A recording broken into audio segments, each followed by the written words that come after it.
Hello बच्चों, let's see the question. And question says that dense regular connective tissue consists of ordered and densely packed fibers and cells. The fibers are loose and very elastic in nature. They are secreted by the surrounding connective tissue cells. This tissue is the principal component of tendons and ligament. And question is, what kind of fibrous tissue is present in ligaments? है ना, यहाँ पर जो description दिया गया है यहाँ से यहाँ तक ये दिया गया डेंस रेगुलर कनेक्टिव टिश्यू के बारे में, है ना, जिसमें कि ये कॉन्सेप्ट में जानते हैं छोटा सा डाटा, है ना। यहाँ है dense regular connective tissue,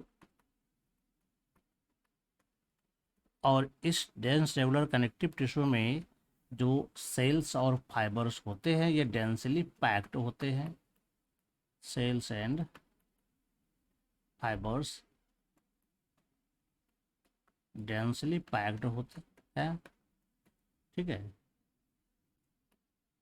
fibres दो प्रकार के होते हैं,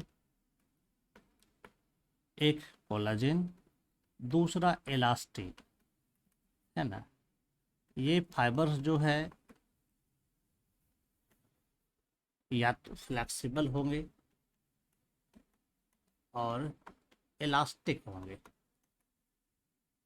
ये फाइबर्स रेगुलरली अरेंज्ड होंगे या फिर इरेगुलरली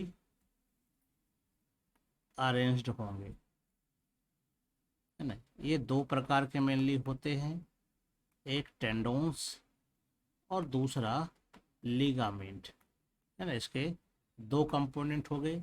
इसी में से यहाँ पर पूछा गया है कि लिगामेंट में किस प्रकार का फाइब्रस टिश्यू पाया जाता है।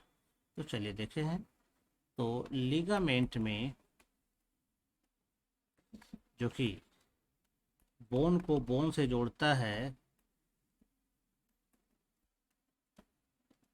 ना, इस लिगामेंट में मेनली इलास्टिक फाइबर होता है।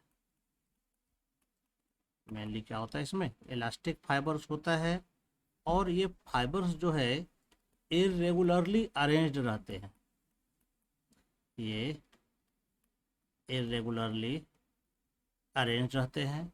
और इसका जो सेल्स होता है जिसको हम लोग कहते हैं फाइब्रोसाइट्स, यह भी स्कैटर्ड होते हैं, स्कैटर्ड ऑल ओवर पूरे यहाँ वहाँ टिश्यू में यह स्कैटर्ड होते हैं।